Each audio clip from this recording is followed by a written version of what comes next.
Now, after your experience here at the Collegiate, you went to Western Michigan Yep. University in Yep. Kalamazoo.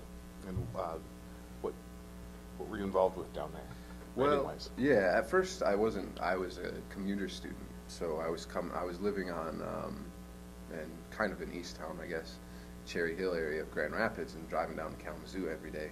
I wouldn't necessarily recommend it. And after a few months, I kind of changed that plan.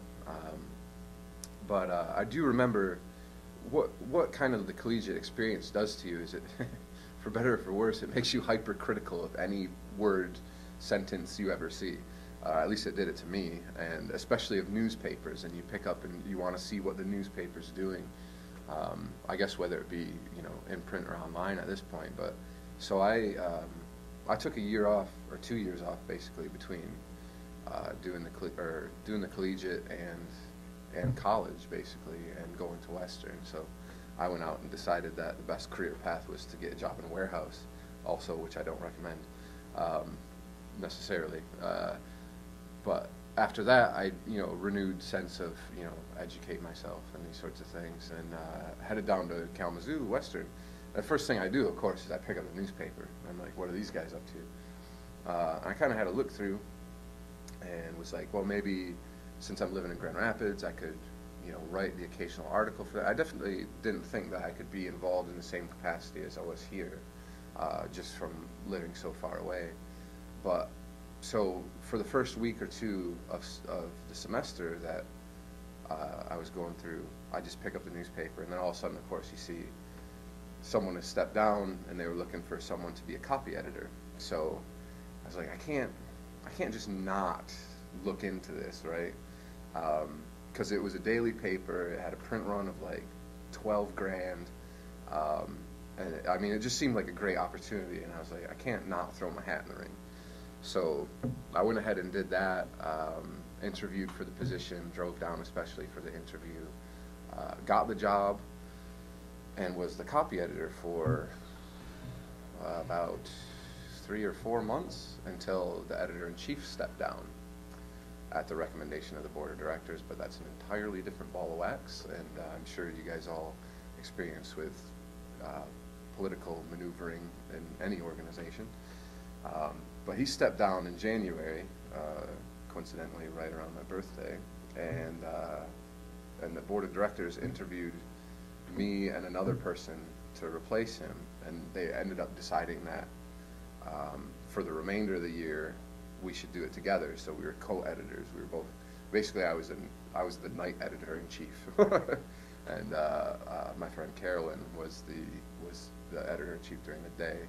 And then after that, I had to re-interview for the position again, for just to be the singular editor-in-chief, and we did that for a year, and yeah, it's pretty good experience with the newspaper.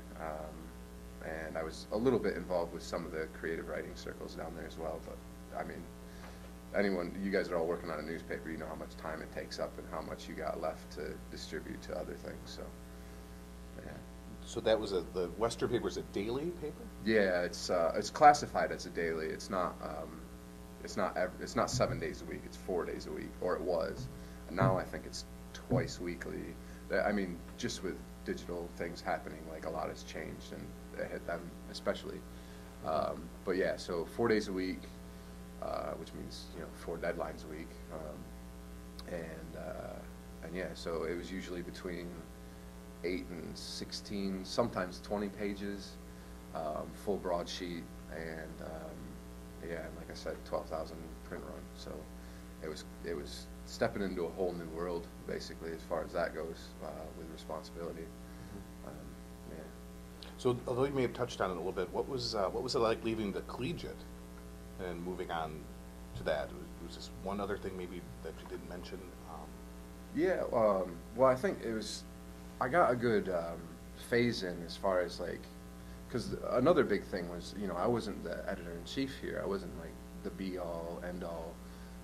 That was a woman named Jen, and so she ended up, she would have to look at all these final articles and basically get the final sign-off. I never had to do all that stuff, really. I mean, I did for my section, but that was about it. And then as copy editor, I had to read everything in the paper every day. which, you know, is a nice practice to get into anyway. But it kind of fell on me, and then it would be passed along to the editor-in-chief, who would, you know, do a quick run-through and look over it.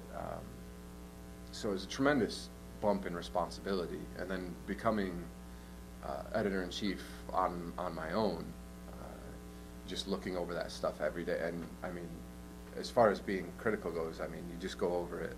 I think I had a process where I pretty much looked over every story 3 times every day, and it was just getting everything that, you know, and now that's kind of blessed me with I can tell when there's 2 spaces instead of 1, even if it's like justified, you know, these sorts of things. So it was really turning up, or ratcheting up the responsibility and stress as well. So do you have any advice for students here at GRCC who are thinking about moving on to a 4-year college like that? In particular, I just say, don't get too used to the way that any one publication works, because they're all going to operate differently, and you're going to be working with different people. And the experience that you have at the Collegiate isn't going to be the same that you'd have at the Western Herald or the Fair State Torch or any number of other college newspapers. And it might be easier there, it might be less there. You might have more people you like there, you might have less people. But it's just about maintaining your adaptability and going in there and doing a good job. And, you know, different editors and advisors as well will put emphasis on different areas. So it is really good to, I mean, if you want to expand your knowledge of journalism, you're going to learn different things off these people. So if you are moving on to a different college or university, I mean, I check into their newspaper if it's something that you definitely want to do. And as far as just general advice goes at this point, I mean, basically look into anything digital that you can. If you have if you have the opportunity to learn, you know, like just how to do videos and how to do slideshows or any audio clips, podcasts, any of these things, that's where a tremendous amount of emphasis is being placed in the industry on these things. And if you got those things in your pocket, like you'll be sitting pretty as far as like stepping into a new publication too.